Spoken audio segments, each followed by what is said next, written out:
Good day, everybody. It's going to be brief and quick.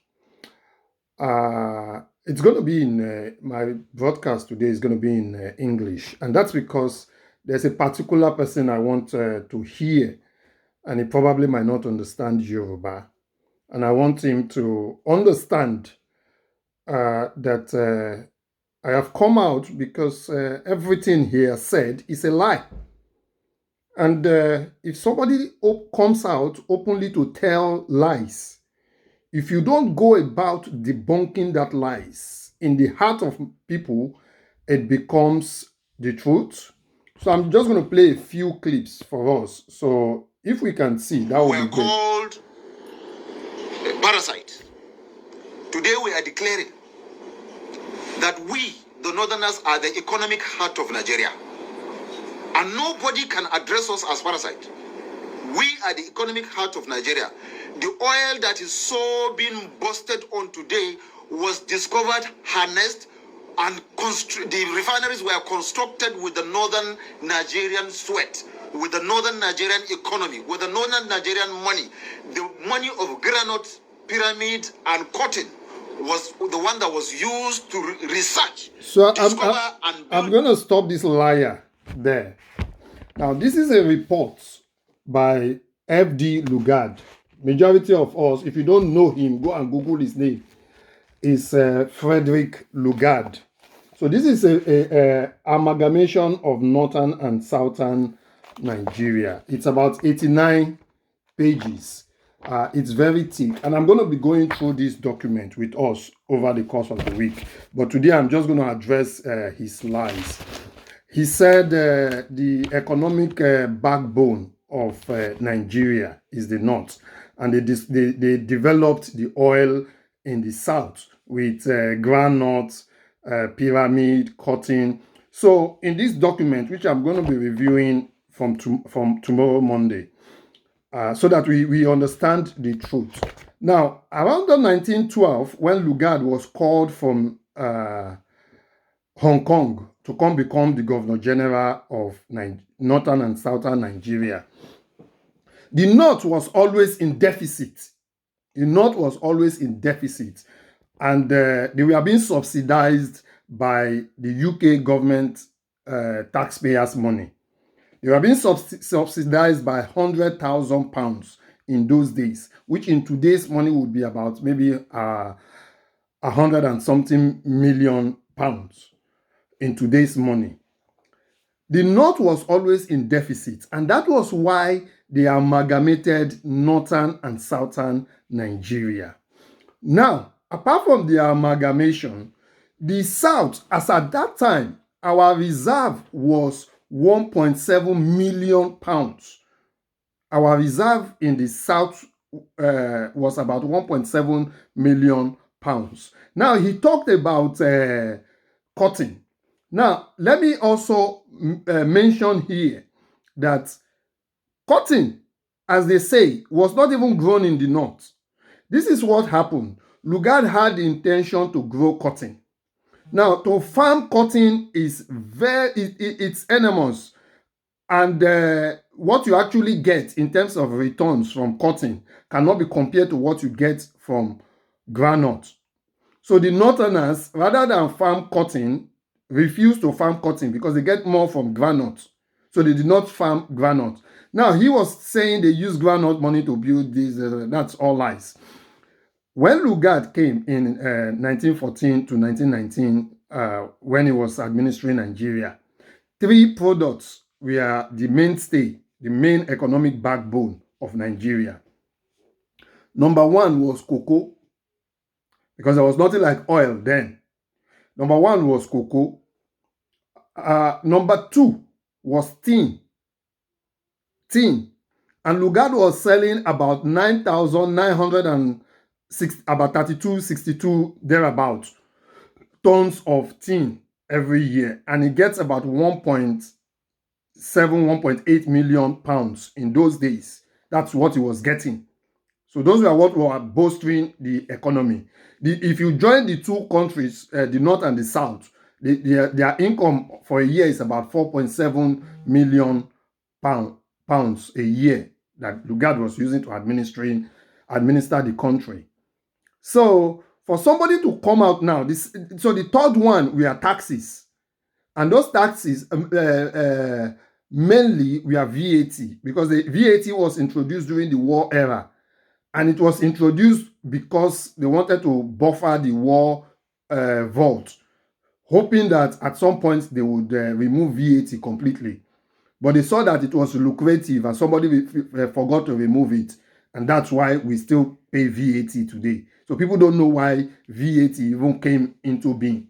Because what value are you adding? Why are they calling it value added tax? What value are you adding? I build a chair and government say you've added value and they tax you. So we should understand. So this document here spells out what each and every region was making, the North and South. This document was 1919. Now let's fast forward to recently. We know that the backbone of the Nigeria state now is Southwest, because as of 2019, Southwest produced more than the money, the internally generated revenue of just the 6 states of Southwest was more than 24 states of Nigeria. And when these parasites, when they talk, they will tell you they are giving us alubosa. They are giving us onions. Let me tell you, onions in Yorùbá land grow on the ground without fertilizers. Farmers in the south are not giving fertilizers to grow their crop. But farmers in the north are giving fertilizers, giving support, giving everything, so that they can shut down our own food supply in the south. And now they are saying they are the backbone of Nigeria.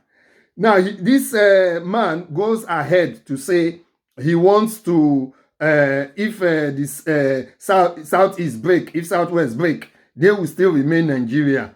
Good luck to them. Because we know how the name Nigeria came about. The name Nigeria came from Niger. And this is the subtle. They were going to name it Sudan. A lot of people think it's the Sudan we have today. No. Niger Republic that you don't know before was formerly called Sudan. So Niger Republic was the country they called Sudan, not the present Sudan, you know, which is now South Sudan and North Sudan.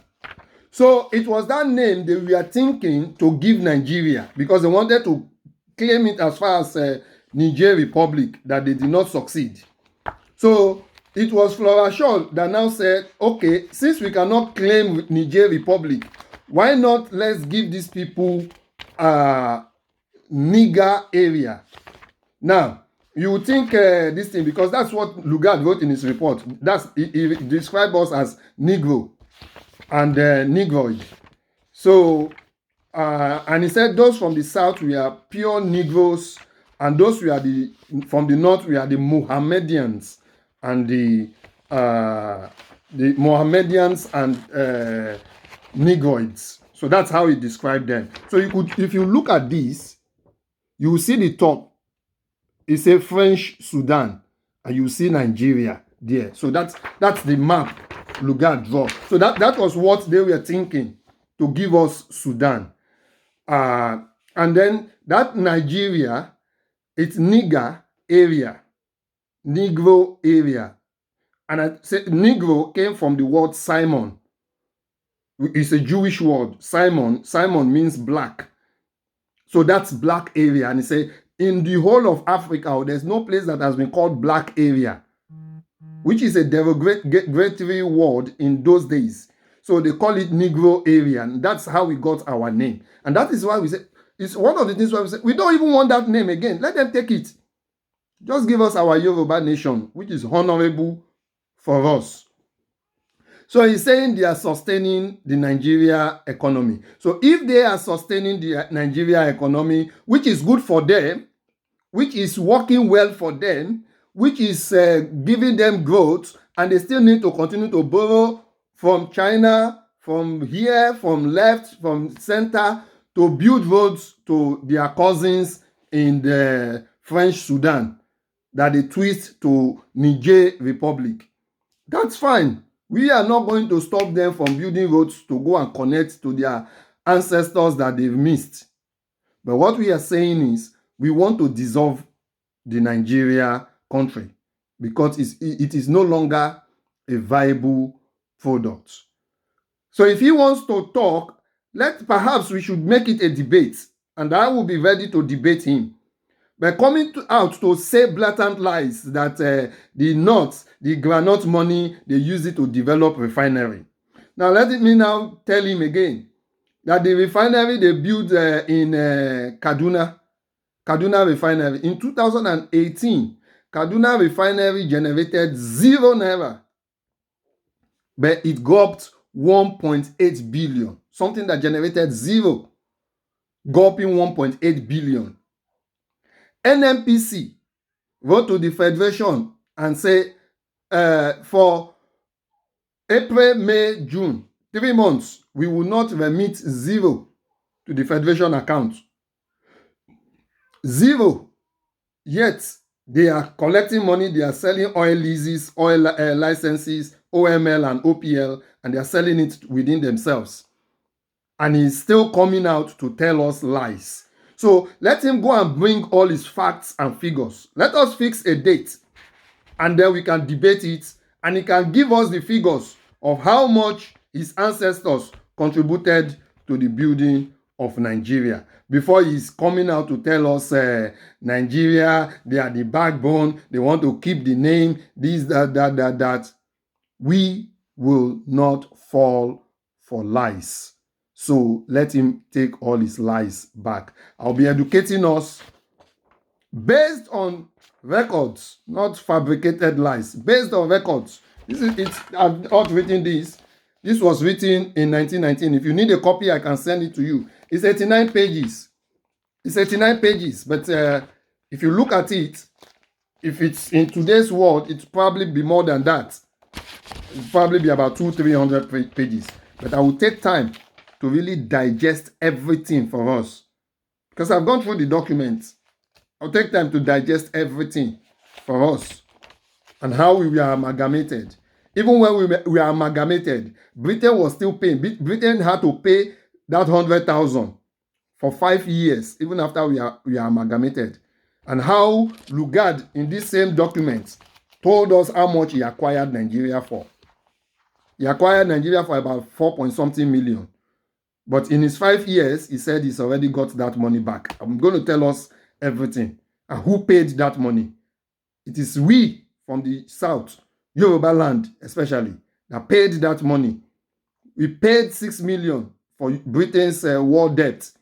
And not only that, we still paid 36 million in interest on that war loan. So let nobody patronize us and think we are fools. Our generation will not take any nonsense. Thank you. I'll be back.